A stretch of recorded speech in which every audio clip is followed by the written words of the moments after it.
그런즉 안식할 때가 하나님의 백성에게 남아있도다. 이미 그의 안식에 들어간 자는 하나님이 자기 일을 쉬신과 같이 그도 자기 일을 쉬느니라.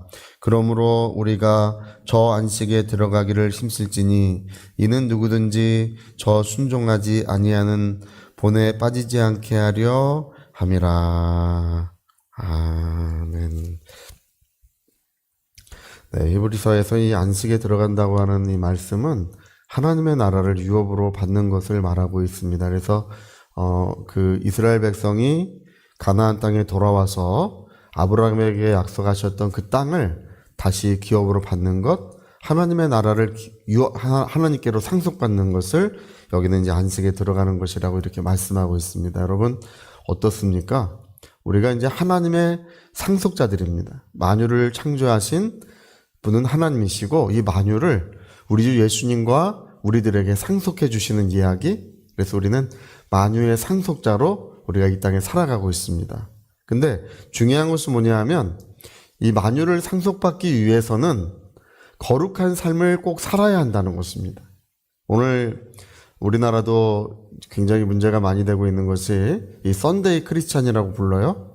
그냥 구원받은 자리에서 움직이지 않고 주일에만 이제 예배를 드리고 세상 사람들과 똑같이 살아가는, 어떤 거룩함도 찾아볼 수 없고 뭐 편법, 불법, 뭐 그런 모든 그런 것을 이렇게 하면서 똑같이 살아가는 그런 그리스도인들이 너무 많다는 것입니다. 의정부에서도 이제 그런 일이 있었습니다. 어떤 그 분이 이제 교회에서 너무 훌륭한 분이신데 온갖 불법으로 이제 그 재판을 받게 됐어요.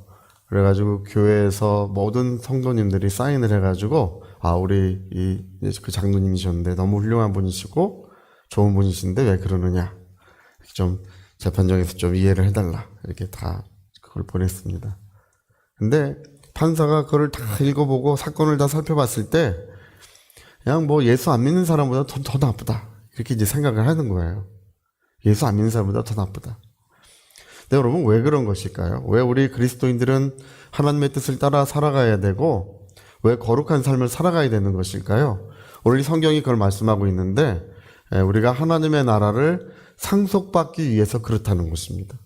하나님의 나라를 그 안식에 들어가기 위하여, 여러분 거룩한 삶을 살지 못하고 하나님의 뜻을 쫓아가지 못하면 그 가나안 땅 하나님의 나라를 상속받지 못하는 거예요. 그 백성에서 끊어지는 것입니다.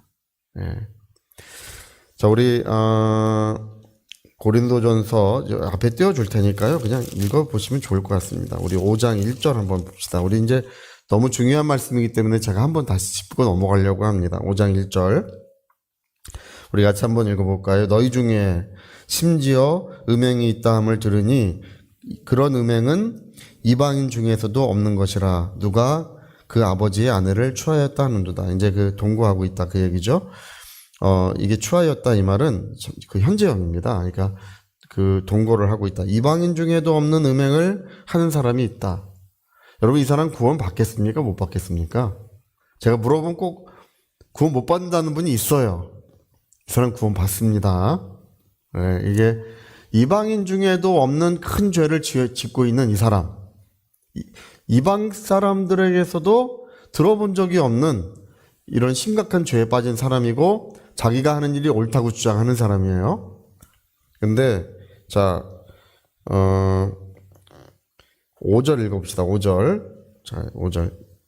자, 똑같이 시작. 이런 자를 사탄에게 내주었으니 이는 육신은 멸하고 영은 주 예수의 날에 구원을 받게 하려. 구원 받는다고 했습니까? 못 받는다고 했습니까? 받는다고 돼 있습니다. 우리가 우리 구원 받는 것은 주 예수의 공로와 은혜로 받는 줄 믿습니다. 십자가에 달리신 주님의 은혜로 공로를 받는데 오늘 고린도전서 5장에 보니까 이방인 중에도 없는 죄를 짓고 사는 사람, 회개하지 않고 자기가 옳다고 주장하면서 그런 삶을 사는 사람도 육신은 멸하고 영은 주 예수의 날에 구원을 받는다고 했습니다. 구원은 쉽게 받는 것이고 우리가 믿음을 취소하지 않는 한 구원은 잘 취소되지 않습니다. 그러면 이렇게 살아도 되느냐 이 문제예요. 우리가 죄 가운데 살고 세상 사람과 똑같이 살아도 되느냐 이제 그 문제인데 6장에 보니까 이제 그 문제를 다루고 있습니다. 자, 6장 9절로부터 한번 9절 읽어봅시다.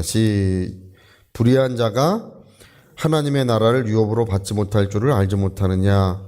미혹을 받지 말라. 음행하는 자나 우상 숭배하는 자나 간음하는 자나 탐색하는 자나 남색하는 자나 도적이나 탐욕을 부리는 자나 술 취하는 자나 모욕하는 자나 속여 빼앗는 자들은 어떻게 한다고요?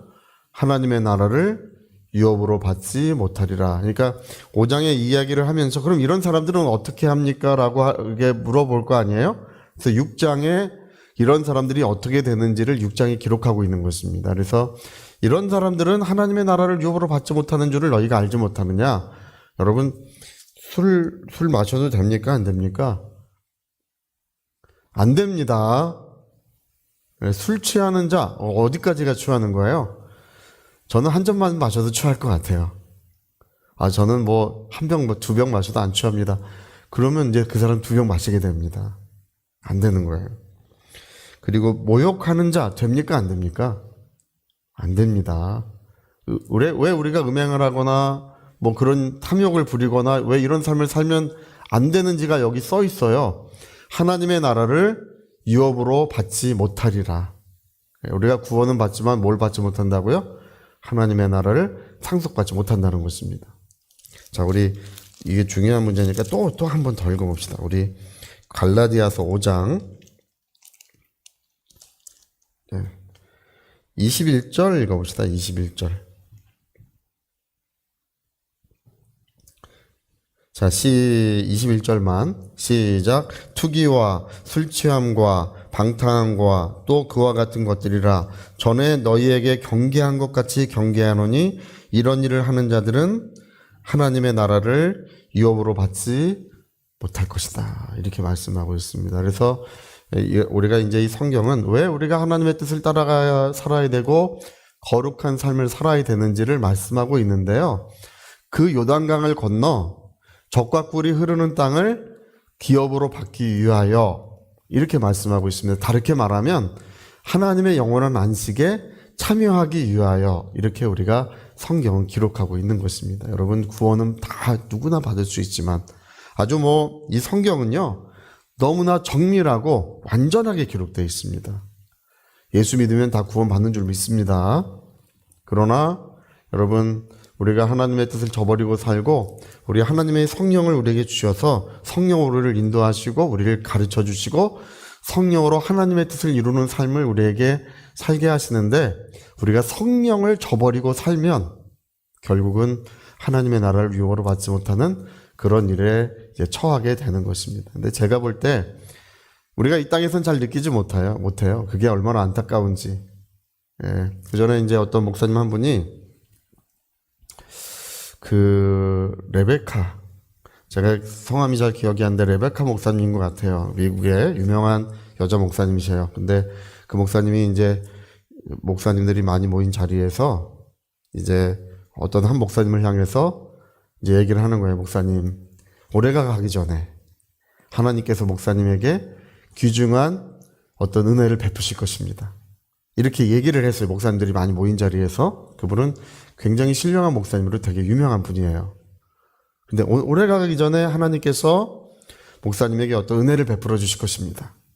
네, 그리고 이제 그 얘기를 하고 이제 다 잊어버렸대요. 근데 어떤 일이 있었냐면 그 해가 가기 전에 갑자기 하늘로부터 이제 빛이 내려와가지고 이제 낙원에 가게 됐대요. 그 목사님이 낙원에 가게 됐는데 먼저 세상을 떠난 여동생이랑 예수님이 이제 두런두런 얘기를 하고 있더래요.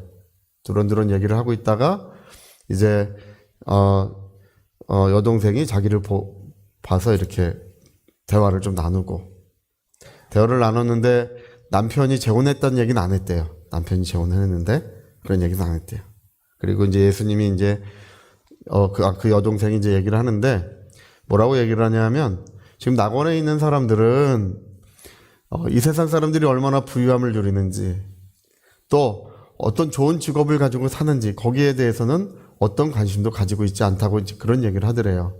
그러면서 그들이 하나님의 뜻을 따라 살아가는지에 대해서만 그 낙원에 있는 사람들은 거기에 지대한 관심을 갖고 있대요.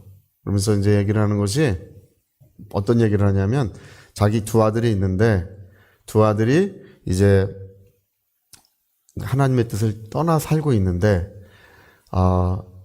이렇게 돌아오라고 전해달라고 또 하나들은 또 어떻게 좀 해달라고 이제 부탁을 하더래요. 그래서 두 아들이 이제 나중에 돌아왔고 하나들은 이제 그중에 목사님 되셨다고 이제 간증을 하고 있는데 그 이야기를 통해서 알게 된 것이 뭐냐면 우리가 이 땅에 사는 동안에는 어떤 집을 우리가 소유하고 우리가 얼마나 윤택하게 살고 이것이 중요하죠. 우리가 이 세상을 떠나게 되면 하나님의 뜻을 살았는지가 가장 중요한 것이 됩니다. 네. 우리가 하나님의 뜻을 저버리고 살았는지 우리가 거룩하신 하나님의 뜻을 쫓아 살았는지가 더없이 중요하게 되는 것입니다. 그래서 여러분 오늘 우리가 이 광야를 지나는 이스라엘 백성들이 하나님을 원망하고 순종하지 않는 것이 말세를 만난 우리에게 거울이 되었다고 말씀하고 있습니다. 거울이 되어서 우리를 비춰보게 하는 것이다. 우리가 그들같이 해서는 안 된다. 그들처럼 하나님을 원망하고 순종하지 않는 삶을 살아가게 되면 그 영원한 안식에 들어가지 못한다는 것입니다. 우리가 오늘 회개할 이유가 여기 있고 거룩한 삶을 살아야 될 이유가 여기 있으며 하나님의 성령을 쫓아 살아야 될 이유가 여기에 있는 줄로 믿습니다. 여러분 우리는 만유의 상속자요 하나님의 상속자들로서 그와 함께 상속을 받기 위해서는 그와 함께 고난도 받아야 할 것입니다. 예, 우리 주님을 쫓아가시는 십자가를 짊어지고 자기를 부인하고 예수를 쫓아간 사람만이 주님께 합당한 사람인 줄 믿습니다. 주님을 쫓아가시는 거룩한 삶을 사시기를 예수님으로 꼭 부탁드립니다. 제가 이 말씀을 우리 한국교회 모든 성도님들에게 들려주고 싶어요. 구원의 자리에 머물러 있으면 안 돼요. 썬데이 크리스찬이 돼서는 안 돼요. 우리는 거룩하신 하나님의 뜻을 쫓아 살아가서 우리 하나님의 영광의 나라를 상속해야 될 줄로 믿습니다. 저리 같이 한번 기도하시겠습니다. 우리 한국교회도 점점 이제 세속화되는 그리스도인, 지적으로만 동의하고 하나님의 뜻을 쫓아 살아가지 않는 그리스도인들이 너무 많아지고 있다는 것을 지금 이야기들이 더 많아지고 있습니다. 우리는 하나님을 사랑하고 우리 하나님을 순종하게 하소서. 나와 내 자손들을 우리 위하여 통성으로 기도하시겠습니다.